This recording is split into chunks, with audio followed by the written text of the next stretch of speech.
Sejam muito bem-vindos a mais um vídeo da série Professor Responde aqui do canal, em que hoje eu irei responder a uma pergunta que recebi de Ricardo Moreira, da cidade de Santos, em São Paulo. A Bíblia hebraica que nós possuímos hoje, contendo o texto massorético que é o texto normativo do judaísmo rabínico, ela corresponde ao texto original da Bíblia? E a resposta para esta pergunta ela é um pouco complicada. Não é possível nós respondermos apenas com um simples sim ou não. Isto porque o texto massorético da Bíblia hebraica de nossos dias, que foi estabelecido pelos judeus no período medieval, ali entre o século VI e X de nossa era,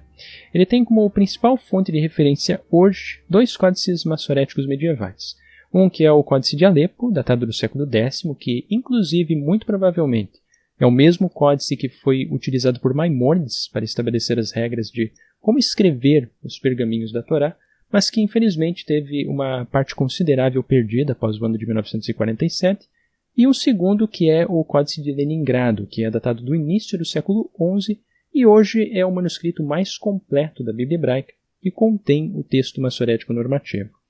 Agora, para determinar se ele realmente foi transmitido de forma adequada ao longo da história, nós necessariamente temos de comparar com outros manuscritos e versões mais antigas, como é o caso dos manuscritos de Qumran, que foram descobertos ali entre os anos de 1947 e 1956 e são datados do período do Segundo Templo. E quando nós comparamos, por exemplo, o grande rolo de Isaías de Qumran com o texto massorético, os resultados são muito interessantes. Quase todo o texto massorético com o texto de Qumran, eles são muito semelhantes, são bastante parecidos entre si, apenas apresentando ali algumas pequenas variantes, principalmente na ordem de algumas palavras ou ainda em textos ausentes, como é o caso, por exemplo, da ausência de parte do verso 9 e também do verso 10 do segundo capítulo de Isaías, mas que provavelmente foi um descuido do escriba de Qumran que acabou pulando essa parte do texto. Com isto, nós podemos concluir que o texto que foi estabelecido como padrão pelo judaísmo rabínico,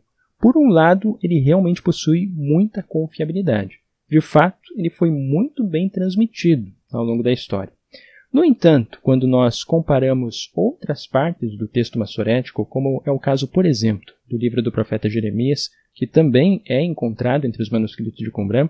neste caso, o texto massorético da Bíblia hebraica é 15% maior e ainda possui diversos arranjos diferentes, o que indica que provavelmente, neste caso, o texto massorético do livro de Jeremias deve ser um texto posterior, enquanto que o original provavelmente estaria mais próximo de Qumran ou ainda da versão grega Septuaginta, que também apresenta um texto menor, o que nos ajuda a entender que, de fato, nós não podemos dizer simplesmente que o texto massorético, que é o texto normativo do judaísmo que pertence à Bíblia hebraica, ele corresponde no total àquilo que seria um texto original da Bíblia hebraica. Mas ainda uma outra questão bastante complicada é nós determinarmos o que de fato seria o texto original da Bíblia. Porque na antiguidade, no período do Segundo Templo, além de os copistas não serem tão cuidadosos quanto os maçoretas medievais, existiam ainda diversas tradições distintas de textos manuscritos da Bíblia que estavam ali naquela época em circulação.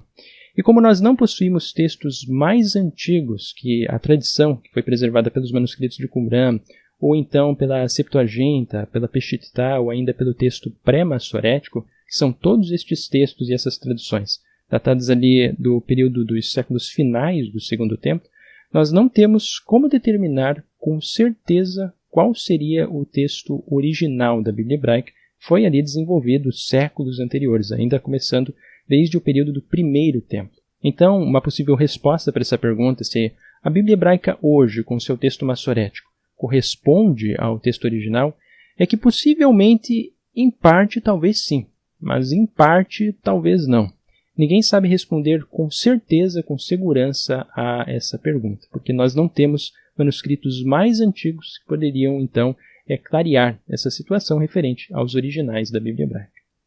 Com isto, eu espero ter respondido esta pergunta de Ricardo Moreira, mas se ainda restaram dúvidas a respeito deste tema ou ainda outros temas que eu abordo aqui no canal, como sabem, vocês poderão escrever seus comentários ou perguntas logo aqui abaixo do vídeo. Também para aqueles que gostaram de mais este pequeno estudo aqui da série Professor Responde, convido a deixarem o like para ajudar o canal a crescer e a se desenvolver a cada vez mais, levando conteúdo a muitas e muitas outras pessoas, e também para aqueles que consideram importante o meu trabalho aqui no YouTube, eu convido a pensarem na possibilidade de tornarem-se apoiadores aqui do canal através da plataforma do Apoia-se. Com isso eu vou ficando por aqui e nos vemos muito em breve no próximo vídeo aqui do canal.